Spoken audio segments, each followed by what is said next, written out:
I'm great. How are you doing?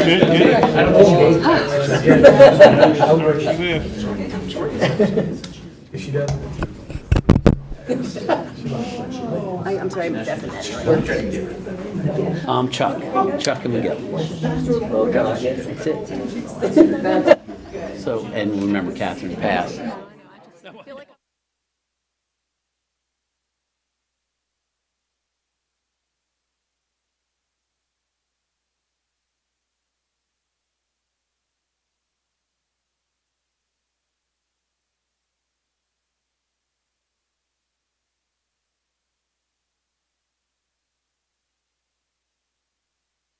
Welcome you here this evening. It is time. Gladly. We're going to ask our board attorney if she would please lead us in the pledge. Please rise and we'll address the flag. I pledge allegiance to the flag of the United States of America and to the republic for which it stands, one nation, under God, indivisible, with liberty and justice for all. Thank you so much. Okay, our first item of business is audience of any citizen. I've not been handed anything from the audience, but I will state for the record, the Florida Gateway College Board of Trustees will hear any citizen who wishes to address the board on a one-time basis pertaining to a relevant topic. If the board wishes to hear more about the topic, that topic will be scheduled for a future board meeting. Each speaker is limited to 3 minutes. Time dedicated to this topic will not exceed 20 minutes. That's part of our record now. I have none, so we will move forward. Our next item of business, Roman numeral 4, is the board annual reorganization. And we have some information based on our conversation at our last board meeting. And now it would be appropriate for us to hear from the board. We will be looking at the board electing a chair and a vice chair. So what is the mind of our board? I'd like to nominate Mr. Lindsay Lanner as chairperson and Ms. Allen as vice chairperson. You hear the nomination. Are there any other nominations from the board? If there are no other nominations from the board, I would like to entertain a motion that nominations be closed. So moved. Thank you. Mr. Medina moves that we close nominations. Is there any, do we hear a second? Second. Is there any question or discussion on the motion and second? If not, all in favor of the motion and second, let it be known by saying aye. Aye. Any opposed? The motion is carried. Now we will address the nominees. Mr. Lindsay Lander has been nominated as board chair for the ensuing year, and Ms. Renee Allen as vice chair. We would need a motion and second to approve them in those respective positions. So moved. Mrs. Norris moves to that end. Second, Medina. Mr. Medina seconds the motion. You hear the motion second. Is there any discussion or question by any member of the board? If not, all in favor of the motion and second, let it be known by saying aye. Aye. Aye. Any opposed? The motion is carried. And to that end, we will have the sacred passing of the Thank you. I'll try to keep things moving along. So if you see me doing that, that's the moving along symbol. So, point of personal privilege, if you don't mind, I'd like to take a moment to recognize Chair Crawford, who has been an outstanding leader, both in terms of leading this board, but also his contribution to education over so many years of his distinguished career. And it has just been a pleasure working with you, not only in your leadership role, but becoming friends with you. And I just so appreciate your positive outlook and how you have just managed to instill such high ethics and sense of morality in everything that you do. So I appreciate you so much. So it means the world coming from Mrs. Norris, who I respect greatly as I do every other member of this board. Thank you. you so much. I think we all, you couldn't have said it any better. So I think we all agree with that. You've done a fantastic job, and it makes me feel like I'm going to flub it coming behind you here. You've done a great job. First thing we need to do for you is all turn our name tags facing you, because that's the hardest part of this job. I will absolutely blank on some of your names, even though I know you all well. So if I stare at you blankly, please just go ahead and say your name. All right, so we'll move along. The next item on the agenda is the approval of board minutes. The first is the June 13th, 2024 workshop. Can I get a motion to approve those minutes? So moved. Ms. Second. Crawford? Ms. Norris? Any discussion? All in favor signify by saying aye. Aye. Any opposed? It's passed. I guess I could have done this together, but the second is the June 13th, 2024 regular meeting. Can I get a motion to approve those minutes? So moved, Medina. Mr. Medina? Second, Allen. Ms. Allen? Any discussion? If not, all in favor, please say aye. Aye. Any opposed? So passed. It's my understanding that Ms. Granada is on her way, so we're going to skip that for now. We'll come back if she makes it before we're done. The next item on the agenda is the presentation of the consent agenda. The items on the consent agenda are routine business, state directives, and/or compliance items. All items have been reviewed by the board attorney and have been available to the board for its examination. Any trustee can request a topic to be moved from the consent agenda and discussed further. Typographical errors will be noted and corrected in the board minutes. Is there any item on the consent agenda that anyone on the board wants to pull off of the agenda for discussion? If not, I'll entertain a motion. So moved. Ms. Norris? Second. Ms. Allen? All in favor, please say aye. Aye. Any opposed? All right, motion passes. Well, I don't believe she's made it in. She was, Ms. Casey, she's stepped out. So, Mr. Chair, Casey's handling student speaker, also the singer for tonight. She should be here. She's just popping in and out, so I would recommend that we go on to academic affairs. Oh, yeah, I'm sorry. I got them mixed around. I'm looking down at the bottom of the page. There's my first flub, Mr. Crawford. I called it. All right. So the next is Ms. Siez Voles. I apologize if I said your name wrong. And I believe Dr. Barrett wanted to take a moment. I just want to introduce her because this is her first meeting. She's been with us 6.5 weeks, and she hasn't left us yet. Dr. Siez Voles comes from us from Florida State College at Jacksonville, where she has been in a variety of positions, and she'll talk briefly with you about that tonight. Started as an instructor, faculty member, and has worked her way up to the provost, vice president of academic affairs area. Did great work, and during our search, remember there was 83 applicants for this position, and she rose to the top. So I'd like to introduce Dr. Kathleen Siez Voles. Welcome.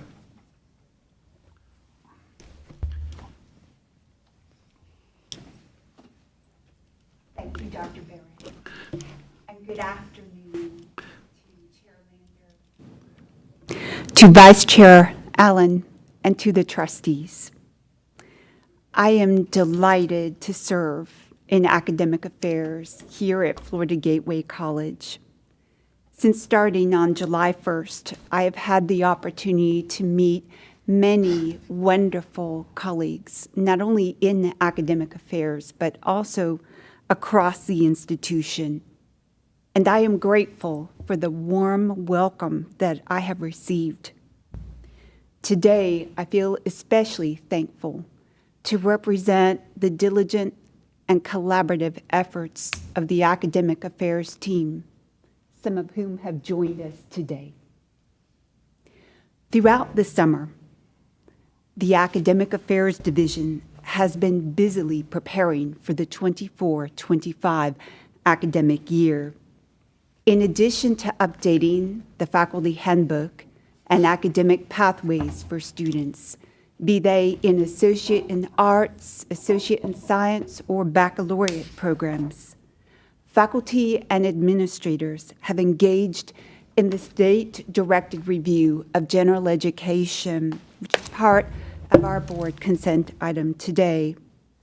And they have also worked on a collaborative development and implementation of the state-directed mathematics pathways, which encompass not only algebra through calculus, but also statistical reasoning and mathematical thinking in context.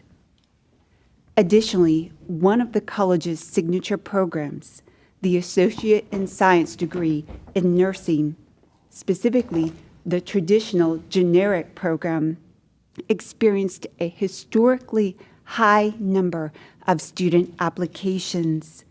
In fact, of the 118 students who applied, 66 were accepted. And of those students, the vast majority were well qualified. In fact, 104 of the 118 met the baseline eligibility criteria. But the selective, limited, and competitive program did not have room for all interested applicants, which, though challenging on the one hand, is rewarding on the other, because it reflects the ongoing commitment of the college and the nursing program to providing high-quality health care for our students and community. Additionally, I am pleased to announce the launch of the Bachelor of Science in Business Administration and the Associate in Science in the Fire Science Technology program this fall. In addition, we will begin the fall semester with 12 interns in the Elementary Education Baccalaureate program, once again reflecting the college's commitment to meeting the needs of our region, in this case, in terms of providing qualified elementary school teachers for our children, for our youth. Moreover, we have a great deal to be proud of when it comes to our employees. In fact, in the libraries alone, we have 2 employees who've recently been honored to serve on statewide organizations, including Coordinator of Library Resources, Kristen Corbin, who has been appointed to the statewide Library Technical Services Standing Committee, and to the Coordinator of Library Services, Kay Hogan, who has been elected to the Northeast Florida Library Information Network, also known as NEFLIN. And next week, honored trustees, we will ring in the 24-25 academic year with Welcome Week for students, faculty, and staff. With special appreciation to Dr. Brandon McIntyre and his team, we have planned a week full of meaningful professional learning activities for all attendees. We in Academic Affairs enthusiastically look forward to the new academic year, to one in which our thematic focus will involve connecting and engaging with one another as we work continually to enhance student success, retention, and completion. Thank you. And at this time, I welcome any questions or feedback that you might have for us. Anyone have any questions? We're glad to have you. Very glad. Welcome. Yeah, welcome. Yeah. Thank you, Chair Lander. Thank you very much. Okay.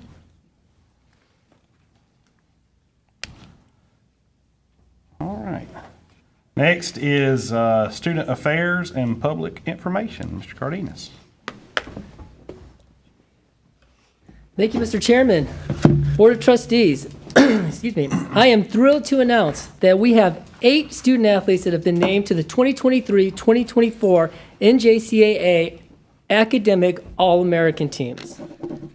These students have proven that they can excel not only in the classroom, but also on the playing field. Here's our lineup.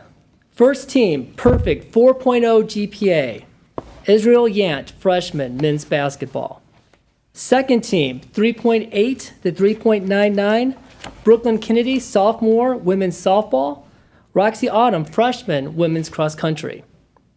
Third team, 3.60 to 3.79, Peyton Doobie, freshman, men's cross country. Caden Reed, freshman, men's cross country. Kara Smith, sophomore, women's softball. Georgia Turner, freshman, women's softball. And Amanda Whalen, freshman, women's softball. We had 6 academic All-Americans last year, up 2 this year. Excited about that. In addition, we had 27 student athletes named to the academic all-region team, which requires a 3.3 GPA. So they've done an excellent job. Our athletes are still in the news, even though it's in the summer and nobody's in season right now. But speaking of being in season, we are actually starting the new fall season. Men's and women's cross country starts this month. They have all reported to campus. We have 15 student athletes between those 2 teams. We have 8 women runners and 7 men's runners. And those 2 teams have usually turned out the best GPAs over the years. See if they can keep that title. Also, our women's golf team has reported to campus this August. We have 6 golfers, all the way from locally to Texas, New Mexico, and I think the third farthest would be Lakeland, Florida at this point. So yeah, we have a wide range of student athletes for the golf team. So they're excited. They have a 4-meet schedule, and this fall we'll be hosting a charity golf outing to help support that team this October. So if we have any golfers, you're all invited. And in the spring, we hope to host our own tournament here in Lake City. So they're excited about that. Summer camps have finally come to a close. I'm sorry about that, it sounded bad. Sounded like a relief. How do you really feel about it? Watch that. We had 241 darling campers, surpassing last year's record of 207. So we are continuing to grow. They have done an excellent job with the camps. We're looking to add some new camps next year, so we have some great ideas on the board for that. FGC Bass Fishing Team. FGC will be represented by 3 teams at the College Bass Masters National Championship in Lake Hartwell in South Carolina, August 22nd through the 24th. Competing are Jeremy Monda and William Boyd, Giancarlo Russo and Bryce Ballantine, Seth Jones and Bryson Osteen. We wish them tight lines and big catches. And finally, in housing, we are excited to report that Granger Hall is at absolute capacity. Yay. I cannot add any more students. Yay. We have a wait list. I have 82 students that will be living in the residence hall this academic year. So we have a wait list that is ready to move in at a moment's notice. Our RAs have been training tirelessly for the last 2 weeks and are ready to welcome everyone for the new academic year.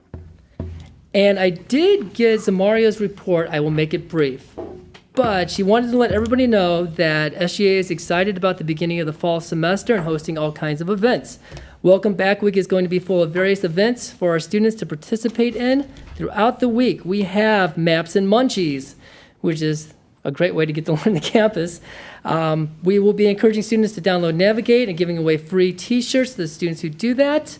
We will have ice cream socials, caricature artists, photo box pictures, sand art, and snow cones, all served during the week. And I promise they will be going to class in between all of this. We'll make sure they get there. The following week, our students and employees will attend our 14th annual Student and Employee Picnic. The picnic was first hosted by SGA in 2010. It was put together by Barry Congressi, who I believe was in student government at the time, and it was a way to get students and faculty and everybody together in a social setting. It's been a wonderful tradition here on campus that we will be continuing this upcoming fall in August. And that is my report, Mr. Chair. Are there any questions? Any questions, Mr. Cardenas? No? Thank you, sir. Thank you. Okay, next is enrollment and marketing. Ms. Mims. Thank you. I apologize for being late. As you know, we do have graduation this evening at 6:30, and I actually just met with the student speaker, Kevin Jones, and he is a Water Resources baccalaureate student who actually flew to Orlando yesterday from his home state in Washington. So it's pretty neat, and he's brought guests with him. His first order of business was Disney. I want you to know that. So, and then he is a huge fan of FGC, the Water Resources Program, and Dr. Allie Messenger, and he has ideas about how to grow our enrollment. So I'm very excited about that. I'll also mention the fall enrollment update. Classes begin on August 19th, so we're about a week and a half away. We are currently up in credit hours by 7%. We're at 23,851 credit hours compared to 22,293 credit hours at this point last fall. And then we're up in headcount by 6.6% at 2,525 students compared to 2,373 students at this point last year. So really good numbers, but I also want to tell you that the drop for non-payment had already happened last year, so that's upcoming. We're hoping to still have an increase, but that'll flatten out some. We did hold our fall one-stop enrollment days on June 25th and August 1st. Great turnout for both of them. We had 183 students and 157 students respectively among those events. We held our first new dual enrollment student orientation that Julie Cannon coordinated on July 30th at 1 p.m. and we had 25 students attend that along with their parents. The August 6th orientation we had to reschedule, so it'll be on Tuesday, August 13th at 5 o'clock, and we expect 35 students to attend that event. We do have 140 new dual enrollment students this fall at this point compared to 90 last fall. So we're starting to see those incoming ninth graders, especially meeting those cut scores and having more success to be eligible. We held the 1940s Radio Hour on July 26th and July 27th in the Performing Arts Center. The FGC alumni group put in a ton of work. They got here on Sunday, practiced all week, every day, all day, until Friday for the first performance, and we had about 510 people among both performances attend. I'd like to show appreciation for Crystal Janasiewicz. She's our Director of Enrollment Services, but like many of us who have other talents, she's very talented with theater, and so she helped coordinate that whole show and help produce it, so we appreciate her. And finally, our next show is the Taylor Swift tribute show called Love Story on August 24th, and tickets are on sale now. Couldn't help but look behind me. That concludes my report. Do you have any questions? Any questions for Ms. Mims? Well, thank you. Thank you. I'm going to excuse myself. Okay. We'll allow it. Thank you.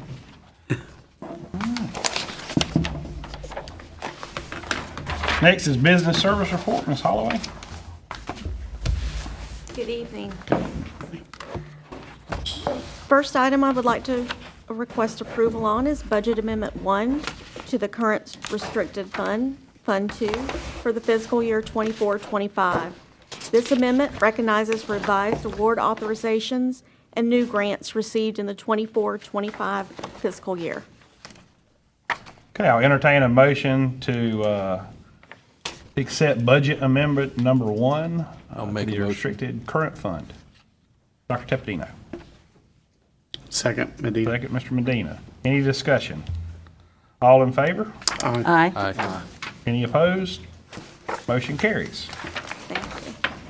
My next item, we are requesting approval of Fund 7 Budget Amendment Number 1, which has been revised so the report reflects actual revenue, revised budgeted expenditures, actual expenses, and updated projects through July 22nd, 2024.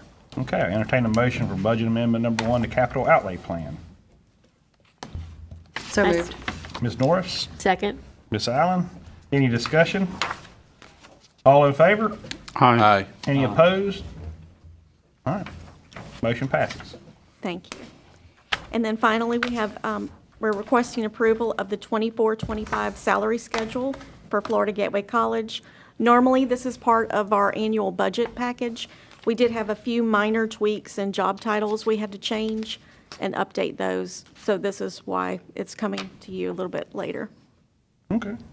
So I'll entertain a motion for the approval of the 2024-2025 salary schedule. So moved, Medina. Mr. Medina? Second. Second, Mr. Crawford? Any discussion?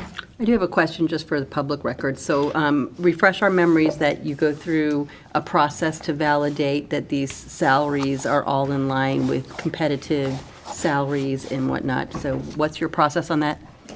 We do, we haven't run a salary comparison with outside in a while. We do look at other colleges. Okay. In, the roundabout area. Okay. Very good. Thank you. Any other discussion? Okay, all in favor, please say aye. Aye. Any opposed? Motion passes. Thank you. Thank you. Any questions? Any questions for Ms. Holloway? Thank you. Okay, next is the President's report. Dr. Barrett. Thank you, Mr. Chair.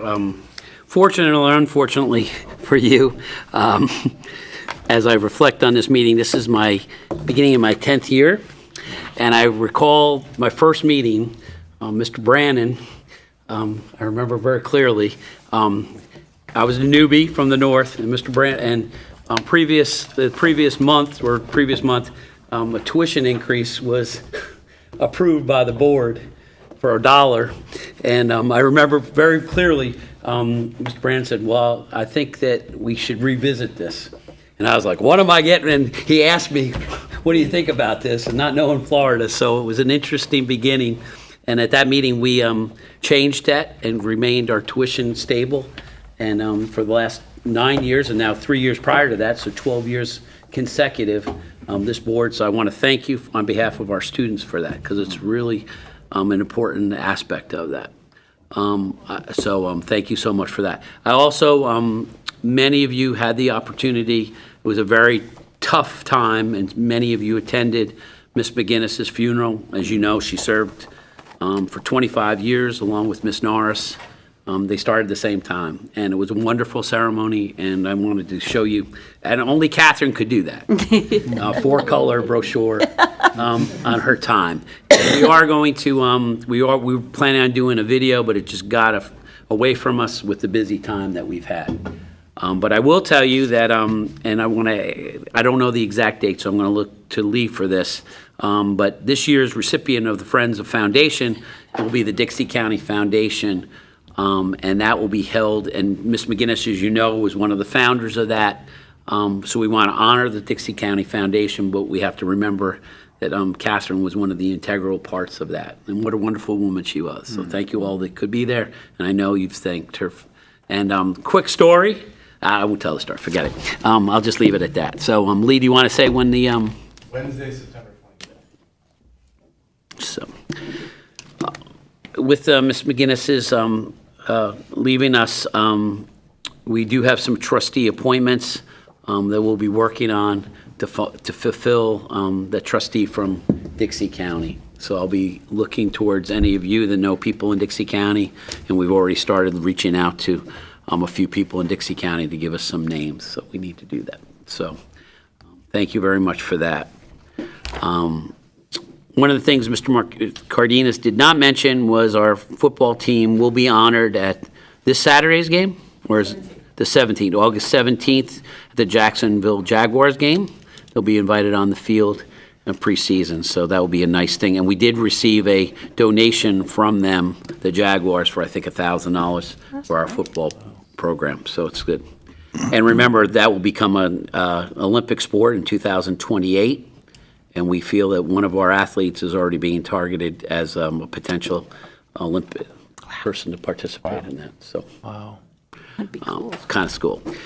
We talk sometimes. I like to talk about down and dirty with our dorms. One of the things is Granger Hall. You smiled about that, about the 82 students. We did reinvest as we were reinvesting into the dorms as we need to. We reinvested, so we have a full generator. Operational there, and if any of you have ever been in Granger Hall, I think many of you have, the thing is that's built pretty solidly. I don't think, so when we have hurricanes, unless there's total evacuation, our students will remain in there. They're probably the safest place in all of Lake City. So for that, so and that's working, and it worked. We lost power for a couple minutes here during Debbie. but that kicked on automatically. So we are recovering from Hurricane Debbie. We've had minor leaks throughout the campus, no structural leaks. We haven't had it investigated. We did have some major floods on campus. If you look over by the library parking lot, that was lake, whatever we want to call it, lake disaster. And it was probably 2 feet of water all the way, which leads us to some of our issues with the city that are ongoing, that we just continue to. I mean, everyone got flooded, but this was pretty significant for over there. So we are continuing to clean up, and we had our nursing pinning, and we opened on Tuesday at 12 noon, so it was pretty quick to get back. And so I want to thank the facility staff and everybody that pulled together, and all my nasty texts. So to everybody get the place back on. So, just to reinforce what Casey said, the radio play, it's very important. One of the things I'm going to talk about with the faculty and staff is connections. We had a dinner for those alumni, 40-year-ago alumni. They may never give us a dime, but their impact that this institution made on them 40 years later to put on a show that they came from all over the country to do, and they worked 12-hour days, 60-year-old people, and they put on a fabulous show. So we need... Wait a second, 12-hour days, 60-year-old people, what do you mean by that? Well, I'm going to be 60 next week, Ms. Doris, so that's why it's like... I passed my That's a normal day for most 60-year-olds. So, okay. Sorry. All right, I'm sorry. Didn't mean to get everybody upset about that. Last thing I want to do, talk to you, is a couple other things. The health insurance thing, very complex, very complex. I will start the negative, and then I'll finish with the positive of the health insurance. If any of us owned our own business, the health insurance, we would not do this, because the health insurance is great. It will be fabulous for our employees, but the cost of the insurance right now for this institution, right now we pay $2.1 million in insurance for our employees for so-so insurance. I'll say so-so, okay. It's very expensive for family coverage. Not for single coverage, it's free, but for family coverage, but $2.1 million. With the new rates that we've received, we'll be paying $3.9 million. Is that correct? $3.9 million. So if we take our total operating budget that we received from the state of Florida, which is $21 million, it's about $4.5 million in tuition on top of that, but $21 million. So we're going to have to take approximately 18% of our state allocation to cover our health insurance. So it's just something that I have to, and it's, once we're in it, we're going to be in it for 3 years, and as we all know, once we have great health insurance, nobody's ever want to go away. So the hope is that the legislature will come through, and then today I just read an article that the health insurance in the state of Florida is going to be next year $479 million in the red. So it's going to be an interesting time. That it's a cost. It's going to be great, but I just want everybody to know that it's going to be very difficult. And this year will be an $800,000 mid-year budget adjustment for us. And Michelle and I have been working daily on how to do that. It's a challenge. So I just want to make you all aware of that. So it's on my mind daily. So. Because we've gone so far, and now it's going to be great, but we just got to figure out, we got to lobby, and we got to get it, but we also have to understand that we may be tightening our belts extremely tight in the next months ahead. So, and on the positive side, just wanted, okay, so any questions about that before I go into the positive? I do have a question Okay, for sure. you. Okay, and again, don't anybody please misconstrue this question. It's just a thought on overall. So, when you look at like a total comp package for an employee, and again, there's a difference in education versus maybe private sector, but, your benefit package is part of your total comp package. So if everybody's in the same boat in terms of how much it's costing to provide this outstanding insurance to their employees, what you would suspect would happen is that maybe the other part of the comp package might stay the same, or you might not have the same kind of increases, because again, at some point it levels out. So what do you foresee happening if you're ending up with like this extravagant, very expensive healthcare plan to the other side of the comp equation? Because that's how private business would look at it. They were like, your total comp is gone up X amount because we're providing this outstanding product for you. So therefore, maybe your annual raises aren't as much, or maybe they hold them flat. Again, don't misconstrue any comments, but it's just the way of the world is that somewhere it's got to give. So what do you think is going to happen? And that's part of the situation, is to try to handle the immediacy of the cost that we're going to be faced. But thanks to all of you, and that's where I'll go out on this, because I'm going to tell the faculty and staff this next week, is that, and I'm not going to be well liked with this balance.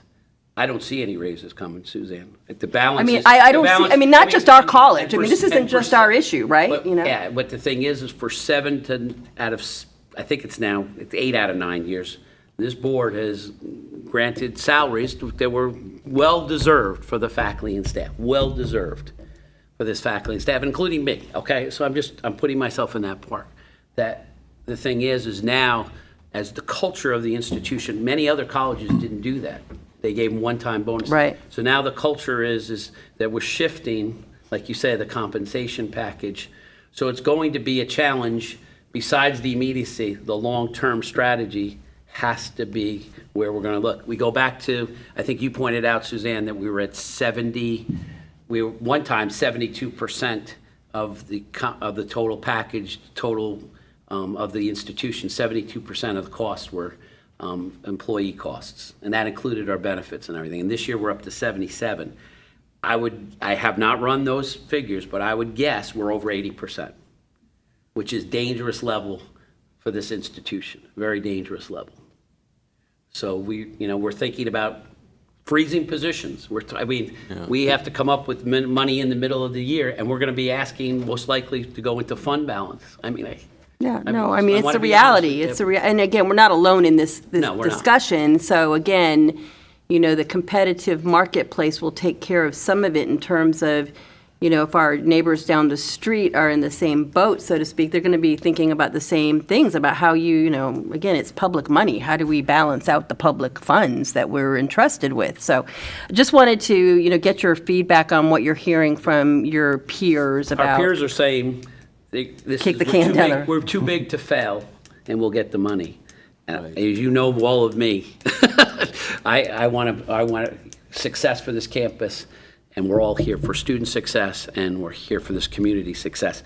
And I'm not that type of person. So even if it does come, I'm hoping it comes. you got to be realistic about things. Again, I'm not panicking today about anything. I'm just saying, We're it's a not. conversation. We have to start having plans around it. So. I think it's okay if I add something.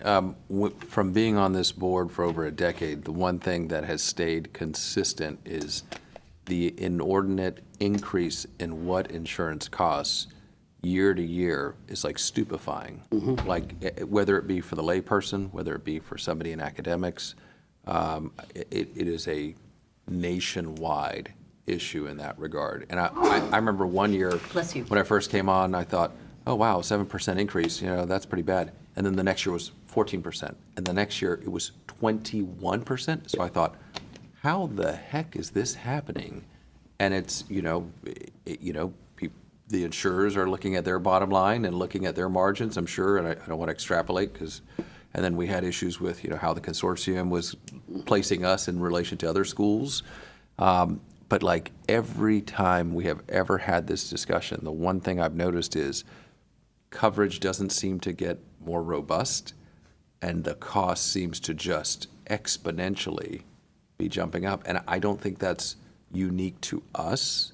And I think that may be why when you reference, the state budget, being almost, is it $500 million, in the red? 479, not this year, but next year. For the budget for next year, just looking at it, and you think, I think kicking the can down the line is a little bit scary for me because I always want to be fiscally sound, but at the same time, I never want to disrespect those people who work so hard to make this institution what it is and so great. So it's kind of like been brewing, and then, for a moment there, I think our logic was, if we get state insurance, we're gonna have this amazing premium product, and having come from UF, I can tell you it was, probably shouldn't say this out loud, my wife and I, we would say at the time, we're like, if anything happens to us, oh my gosh, we're okay. Like, I remember that feeling, and then now it's like, wait, but there's a price to pay. So I don't envy this board for the decision. I don't envy your job. So yeah, we're going to have to revisit and see kind of what happens. And I agree, lobbying, Lee, whatever we need to do from a standpoint of getting Tallahassee to hopefully help us out with this problem is going to be critical. Sorry to talk so much. And I just didn't want to be downer about it. No, I just no. want to make sure that that's weighing a lot. We're all looking at We're- it yeah, as we're all- businesses, every yeah. single one of us. Yeah. Can I ask a question? And I apologize for missing the board meeting, the workshop, not the board meeting, both, I guess. What's the savings on family and individual? It's huge. It's huge. So right now, the family right now, and we've done surveys, so I can get into a little bit of the woods, into the weeds on this, not the woods, but we're in the pine area. So right now, our employees, if you're single, if I didn't have family coverage or somebody didn't adhere to single, the cost of the premium is zero. So, and that's $910. If I'm $10 off, it's $910 we pay per person. For somebody that wants family plan, Chuck, it's $17,100 in the year. So whatever that comes to in 12 months, it's 12 into 17. So it's like $1,700 a month for family coverage. Now? Right now. Right now. Without, so when we change the state, that's why it's a game changer. It will be. But once again, it's a change in culture. That's what I say. So we've done a survey, and we have we figure about out of the 190 FTE we currently have on campus, we estimate based on this survey, and not all of it's come in. We estimate about 80 employees will continue with single coverage. But then 110 people will take the family coverage, and they'll pay $180 a month. It's a game changer. From $1,600 to $180, it's a game changer. So that is a game changer. Yeah. That is a game That's changer, like but a it also, total it's a game compact. changer from retention. It's a raise. And recruit, it's a raise. A month? But A month. That's a $1,400 a month raise. Bring on. Yeah, I mean, but it's just gonna be how we educate people, and we're gonna have to talk to them about, there may not be a raise for 2 years. There's been some discussion from some of my colleagues that they're going to use fund balance to pay them for the $50 because they're not paying anything, because a single coverage now will pay $50 a month. So the single people will, and in all fairness, what the other thing we should be honest is it is lower deductibles and there's lower copays. But the thing is, we got to educate. So recruitment and retention, we'll do that culturally with our faculty and staff about the raises. The issue is, how do we come up with $1.8 million more a year? That's going to be, and with probably an estimate that next year the legislature, if they're that much in a hole, that 180 is probably going to go up to 220. I mean, I don't have a clue what it's going to go up to, but we have to, and currently, the only thing we have to say is we have some flexibility and say in our health benefits. Once we enter this for the next 3 years, we don't have, whatever the state says, we do, and we have to pay. So that's Dr. Baird, I don't want to get too deep in the weeds, but so basically, the impact of the employees, other than the individual, will be that the premiums will go from being tax exempt to increased earned income that will be taxable. That's correct. That's what Michelle said. I'll lead, because So the government's making more money. Just checking. That's a succinct way of saying it. So I didn't want to start the meetings by this, right. but the thing is, but I just think you need to. The other part of the impact and the fallout, and this is what I think you're really also hinting at, is, so you do that in year one, and everybody's like, wow, this is great, awesome. But then year two, it's not looked at as, we got a raise, we've got, these other additional things. It's an expectation. And I think that, how do you mitigate that when you have other colleges that are competitive, and we want really great staff to be coming here, but then people say, we didn't get a raise for a year or two, but then, you try to say, a year ago, remember, we made it where you don't pay an extra $1,600 a month. And it's like, well, that was then, this is now. And I think that mindset can happen in any institution or any business, whether it be academic or not. So that, I mean, wow, this is going to be crazy. I think it's going to be really incumbent on our HR professionals to stay in close contact with their peers to find out how they're navigating this. Because again, we're not in this boat by ourselves, and the competitive landscape is all going to end up having to, figure out how to deal with it. And back to that total comp package. So how will it get presented down at Santa Fe as opposed to Florida, College over in Jacksonville, as opposed to here? What does that total comp package look like for someone if we're trying to recruit and also to retain? So it's going to be important to, start institutionalizing that conversation. And one of the other things, we're getting too much into weeds, but I will say, currently whether we do it better or good or bad, whatever your position is we really help our employees, guide them through our current medical situations and our benefits. That no longer will exist. It goes directly to the state. So it becomes a much more, most of our faculty and staff with our current insurance will just say, I just flip it. When we changed this year out of the consortium to the thing, it was an act of God to get this. They just, I want the same thing as last year. And they don't want to fill it out. They're going to have to go through an enrollment process. And it's great because the insurance is great, but you'll have a plethora of health options, and it's going to depend on your county that you're in. And it's also going to depend, there's 18 dental plans. So it's all going to be self-selected. So our HR department's really not, actually they've encouraged, DMS has said it's up to the employees to decide. So there's another cultural aspect that we have to go through. It's a much more self-managed situation. We always talk about that, self-managed. So it's like, it's going to be a change.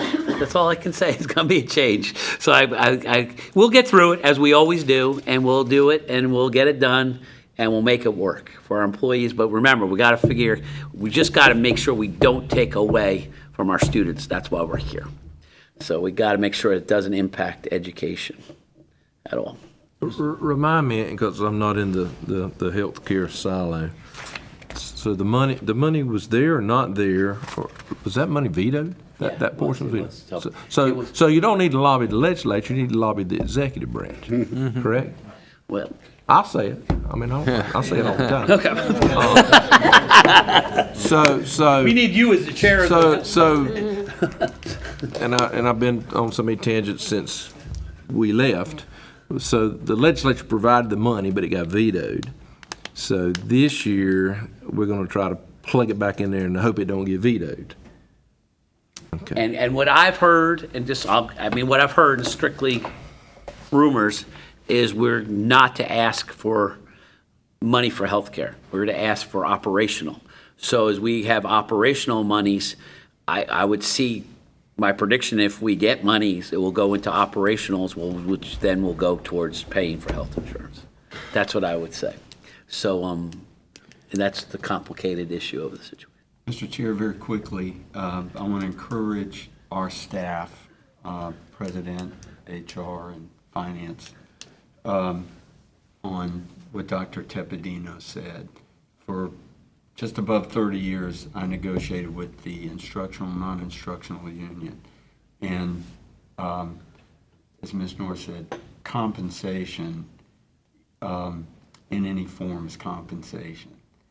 And we work not just one time a year when we're working on budget, but throughout the course of the year to keep our staff sensitized that health insurance dollars, a raise in your our requirement to commit to your pension, all of those are real dollars, compensation dollars that we're expending.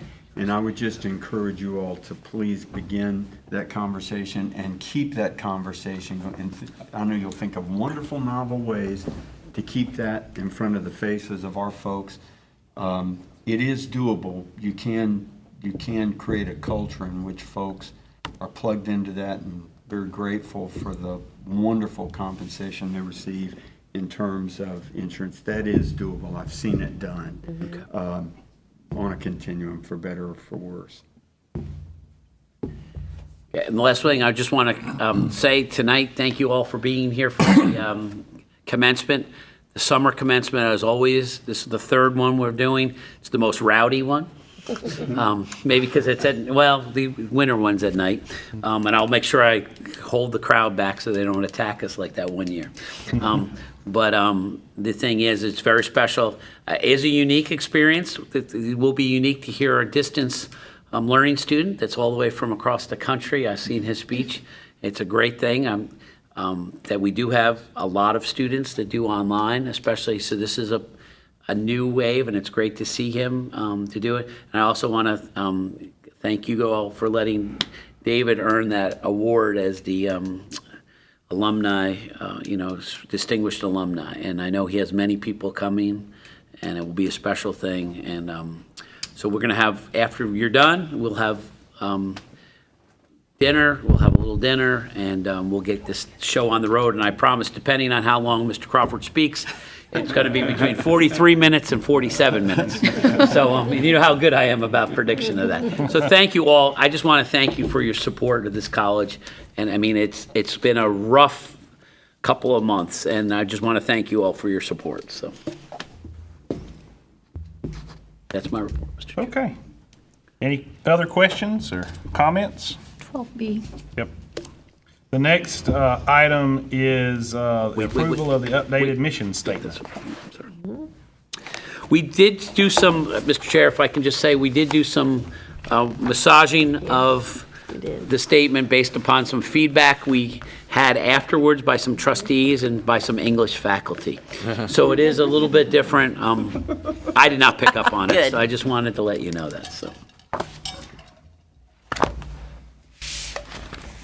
All right, so I guess we need to approve the updated mission statement. I'm assuming everyone has had a chance to look at it, so I will entertain a motion to approve our updated mission statement. I move to approve. Ms. Morris, who was the second? Mr. Crawford. All right, any discussion?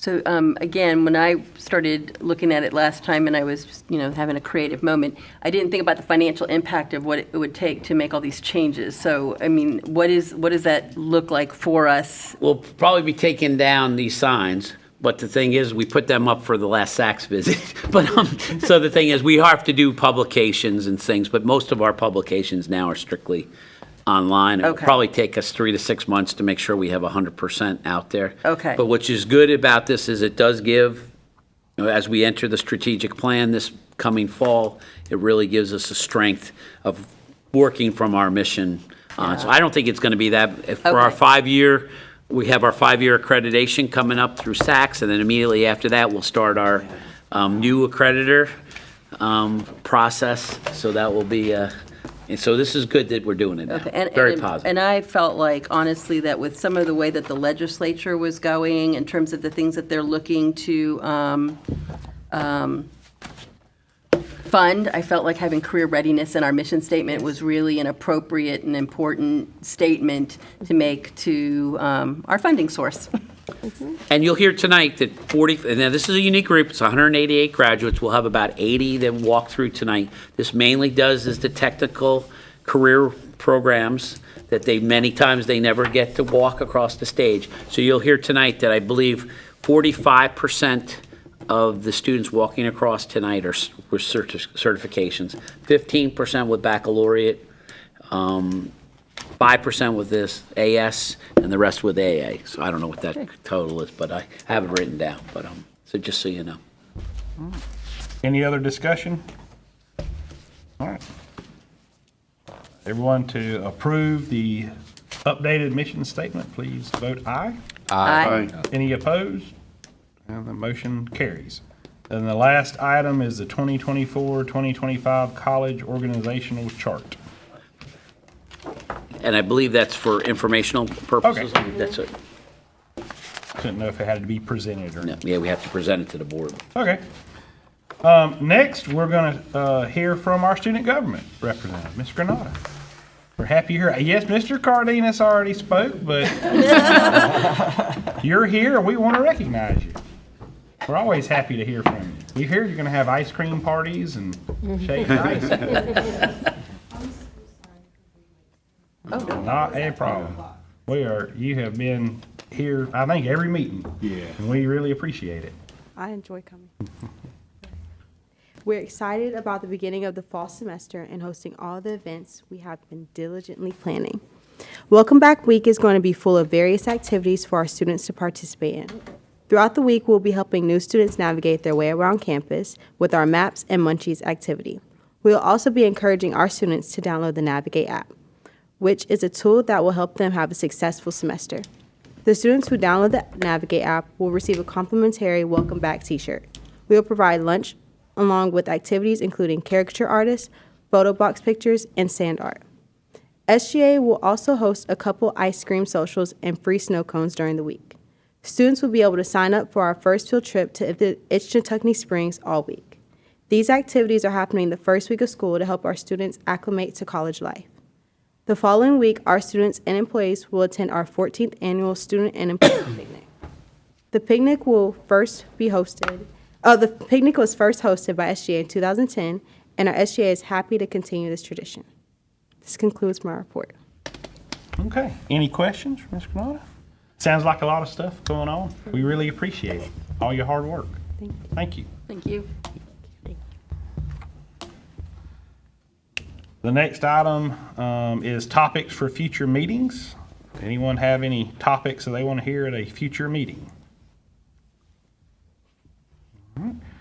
The warrant register is available for inspection. I'm assuming that everyone who wants to look at it has or could look at it. Our next meeting is September 12th, 2024 at 5 p.m. here. And if there's nothing else, is there anything else anyone needs to bring forward? If not, then we'll adjourn the meeting. You don't remember that meeting? Nice job. Yeah. You put me on. Good job, I didn't know Mr. Chair. I didn't know I was. I was like, I don't remember. Mike, That's-